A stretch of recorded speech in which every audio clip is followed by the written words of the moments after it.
ನಮಸ್ತೆ ವೀಕ್ಷಕರೇ, TV Kannada news ಚಾನೆಲ್ಗೆ ಸ್ವಾಗತ. ನಾನು ನಿಮ್ಮ ಮೋನಿಕಾ.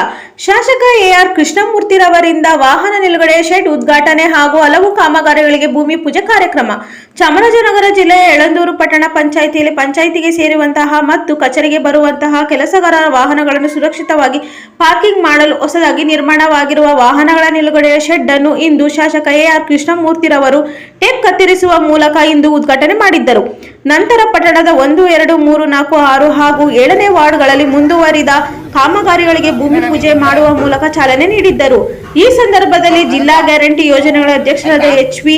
ಚಂದ್ರು, ಪಟ್ಟಣ ಪಂಚಾಯಿತಿ ಅಧ್ಯಕ್ಷರಾದ ಶ್ರೀಮತಿ ಲಕ್ಷ್ಮೀ ಮಲ್ಲು, ಉಪಾಧ್ಯಕ್ಷರಾದ ಶಾಂತಮ್ಮ, ಸದಸ್ಯರುಗಳಾದ ಮಹೇಶ್, ರಂಗನಾಥ್, ಮಂಜು, ರವಿ, ಮಹಾದೇವ್, ಪ್ರಭಾವತಿ, ರಾಜಶೇಖರ್, ಸವಿತಾ, ಸುಶೀಲಾ, ನಮ್ಮ ನಿರ್ದೇಶಿತ ಸದಸ್ಯರುಗಳು, ಮುಖ್ಯ ಅಧಿಕಾರಿ ಮಹೇಶ್ ರವರು ಮತ್ತು ಸಿಬ್ಬಂದಿಗಳು ಹಾಜರಿದ್ದರು.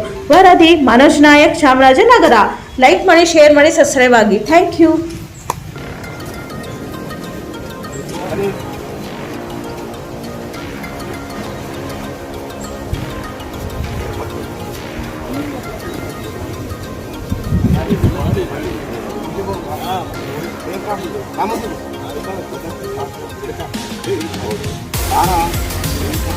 मध्य प्रदेश आहे पूर्ण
ನೀವು ಇಟ್ಕೊಬಿಡಿ ಸರ್.